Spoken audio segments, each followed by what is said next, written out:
Bonjour à toutes et à tous et bienvenue sur Agile Toolkit. Le mot d'aujourd'hui dans notre glossaire de l'agilité, c'est Built-in Quality. Donc c'est un mot très important en agilité, un concept lean, il me semble. Alors qu'est-ce que ça veut dire Built-in Quality? Ça va être petite définition que je vous ai choisie. Ça va être l'ensemble de toutes les pratiques pour s'assurer qu'en sortie de l'équipe agile, donc en sortie de développement, le logiciel a le niveau de qualité requis directement à l'issue du processus de développement. Donc c'est-à-dire qu'on a un logiciel de qualité qui répond aux exigences du métier et qui n'a pas de bug directement à la sortie de l'équipe de développement. Pour ce faire, la qualité doit être prise en compte dès le début du projet et intégrée à chaque étape du processus de développement. Donc la qualité doit être une question traitée pendant le processus de développement. Donc ça, c'est le built-in quality. Alors, ce schéma va vous expliquer ça très simplement. Donc j'ai repris mon schéma classique que certains d'entre vous connaissent, méthode traditionnelle versus méthode agile. Donc les méthodes traditionnelles, elles se caractérisent par des phases bien identifiées dans le développement logiciel. Donc d'abord le recueil des exigences, requirements, ensuite la conception, design, ensuite l'implémentation, donc ça c'est le codage très concrètement, et ensuite la vérification, donc ça va être le test, la validation que l'application répond bien aux exigences qui ont été identifiées dans la toute première phase. Et ces phases sont séquentielles, elles sont l'une à la suite des autres. Et elles sont traitées par des corps de métiers différents. Les requirements vont être recueillis, donc les exigences, pardon, hein, désolé pour les amoureux de la langue française, c'est vrai que j'admets que j'aurais dû écrire exigences. Donc les exigences vont être recueillies par une maître d'ouvrage, ici éventuellement accompagné par un chef de projet, un maître d'œuvre. Le design, la conception va être fait par une architecte logiciel qui va travailler peut-être en étroite collaboration avec la maître d'ouvrage, mais c'est même pas certain. Et ensuite, nous avons l'implémentation qui va être faite par une équipe de développement, éventuellement accompagnée par un chef de projet qui va suivre tout ça de plus près, mais pas de très près en général. En général, l'équipe de développement dans les méthodes traditionnelles, sa principale source d'information, c'est un document, des dossiers de conception, des cahiers des charges complets. Et enfin, nous avons la vérification qui va être menée par des testeurs. Et bien sûr, quand même, la maîtrise d'ouvrage va observer tout ça.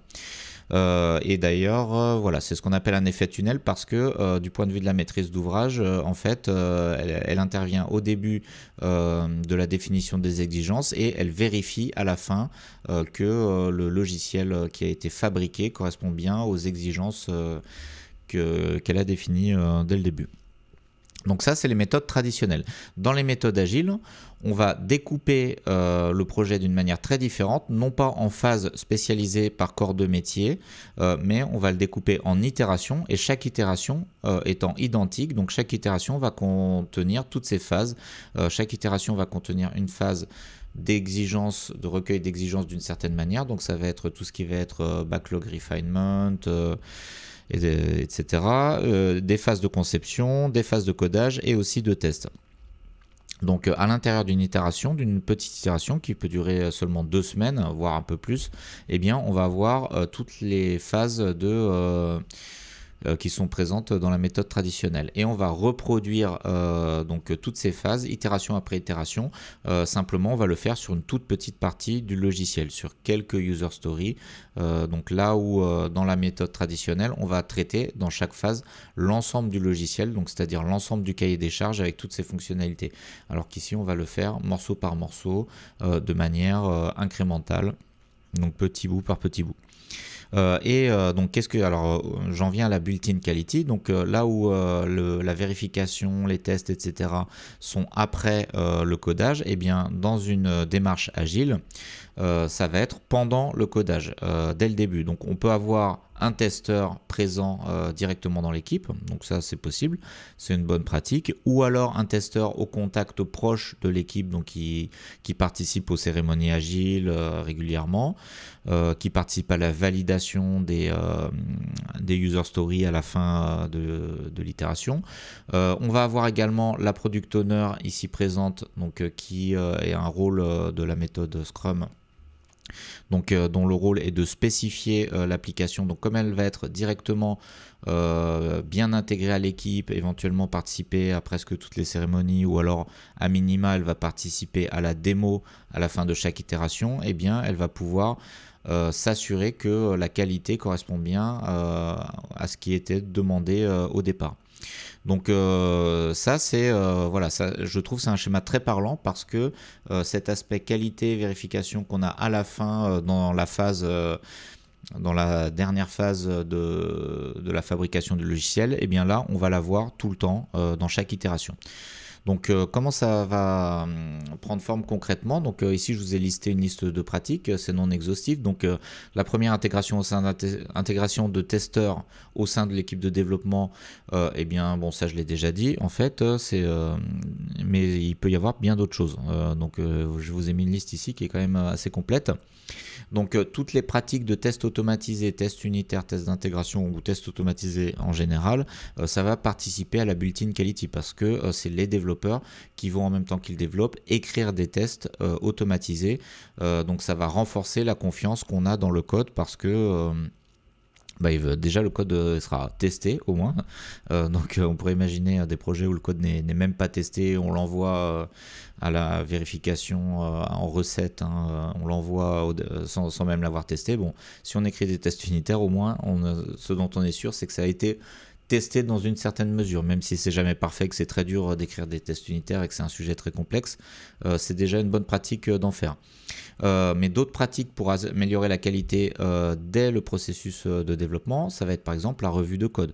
Un développeur programme une classe par exemple, ou une fonction, et bien la revue de code, ça va être une autre personne qui va relire le code pour voir si c'est conforme aux standards de qualité, aux standards de codage. Donc souvent c'est un développeur expérimenté, un leader technique ou même un architecte, pourquoi pas, qui va relire le code de développeurs moins expérimentés, mais pas forcément. On va avoir aussi tout ce qui est pair programming. Donc le pair programming, c'est qu'on va coder à deux en même temps, donc deux paires d'yeux derrière l'écran de l'ordinateur et quatre mains sur le clavier. Donc là c'est en mode brainstorming pour s'entraider, etc. Donc ça c'est aussi très intéressant, et ça permet aussi de faire monter en compétence les développeurs moins expérimentés, ou les développeurs juniors. Ensuite, autre pratique possible, définition de standards de développement, donc de standards de codage, par exemple, est-ce qu'il faut écrire des commentaires au-dessus de chaque fonction, quel format de commentaires, le nommage des méthodes, par exemple, doivent respecter un standard. Bon, ça peut aller beaucoup plus loin. On peut essayer de minimiser la complexité, le nombre cyclomatique des algorithmes, etc. Donc il y a tout un tas de choses et qu'on va pouvoir mettre même dans un outil comme SonarCube par exemple. Alors, je crois qu'il faut mettre un Q majuscule, donc ça va permettre de mettre un tampon sur le logiciel. On va pouvoir analyser le code par analyse statique bien souvent pour vérifier qu'il correspond à certaines normes de codage. Tout ce qui est automatisation en général, ça va améliorer la qualité, parce qu'on va se concentrer sur certaines automatisations qui vont graver dans le marbre une certaine chose qu'on veut automatiser, et comme ça sera automatisé, ça se reproduira toujours de la même manière. Donc ça peut être par exemple tout ce qui est génération de code. À partir d'un modèle objet, on va générer des structures de classe, on sera sûr que si le modèle objet est bon, alors le code généré est bon, parce qu'on aura un outil éprouvé, validé, automatisé, qui nous permettra de générer du code. Alors que si on a un modèle objet bon mais qu'on écrit les classes à la main, eh bien il y a toujours un risque d'erreur, d'incompréhension, etc. Donc l'automatisation en général va renforcer la qualité. Et bien aussi la collaboration étroite avec le client ou ses représentants, ça va permettre d'assurer la qualité ou du moins permettre d'assurer que le code est conforme aux exigences. Et bien souvent le client il pointe toujours les petits défauts. C'est le premier des testeurs, enfin peut-être pas le premier des testeurs dans l'ordre chronologique, c'est le développeur, hein, parce que c'est lui qui a le code en premier. Mais le client exigeant va vouloir tester tous les aspects de son application. Alors ça dépend des clients, il y a des clients qui testent rien du tout et ça les concerne pas tellement, mais il y en a d'autres qui vont jeter un œil là-dedans. Donc travailler et donc du coup dans la méthode agile, normalement les parties prenantes, y compris les clients, sont censés assister à la démo. Qui est à la fin de chaque itération. Donc très régulièrement, le client va observer le logiciel et va pouvoir identifier des écarts, des bugs par rapport à ce qu'il souhaite. Donc voilà, tout ça c'est des pratiques de built-in quality et qui s'appuient bien sûr beaucoup sur le processus itératif. Et tout ça peut s'intégrer dans un pipeline d'intégration continue. Quasiment chacun de ces éléments peuvent s'intégrer dans un pipeline d'intégration continue. Par exemple, même la revue de code peut être intégrée dans Git. Alors, c'est pas de l'intégration continue. J'ai mis intégration continue. Bon, dans Git, par exemple, on parle beaucoup en ce moment de GitOps. Donc les plateformes autour de Git deviennent de plus importantes et proposent de plus en plus de features. Donc, par exemple, revue de code, ça va être l'obligation d'une revue de code par une personne extérieure, par une personne qui n'a pas codé cette feature, donc via GitHub par exemple ou GitLab, hein. Donc ça peut très bien se faire et s'automatiser dans le cas d'une intégration continue ou d'un déploiement continu. J'ai mis juste intégration, j'aurais pu mettre déploiement aussi. Donc voilà, ça c'est toutes les pratiques de built-in quality. Alors un dernier slide, je vais essayer d'aller vite parce que je suis très bavard aujourd'hui. Built-out quality, ce que j'appelle built-out. Donc ça c'est un mot que j'ai inventé, bon peut-être que d'autres l'ont inventé. Qu'est-ce qu'on appelle built-out quality? Eh bien c'est tout simplement ce que j'ai expliqué au départ, c'est dans les méthodes traditionnelles, le fait de faire de la qualité une fois que le code est terminé. Donc c'est out, ça veut dire à l'extérieur de l'équipe de développement. Donc par exemple avoir des testeurs extérieurs ou très éloignés de l'équipe de dev, par exemple des testeurs et des devs qui ne se parlent jamais, donc qui ne communiquent jamais. Donc ça serait une démarche plutôt built-out quality. Des équipes de correction de bugs, pareil, à l'extérieur de l'équipe. Donc le dev fait quelque chose et c'est une autre équipe qui teste et encore une autre qui corrige les bugs. Là je vous montre un exemple extrême, donc c'est quelqu'un qui me l'a raconté, donc je pense que c'est un exemple véridique d'une mission. C'est pas moi qui l'ai vu personnellement, mais on me l'a raconté.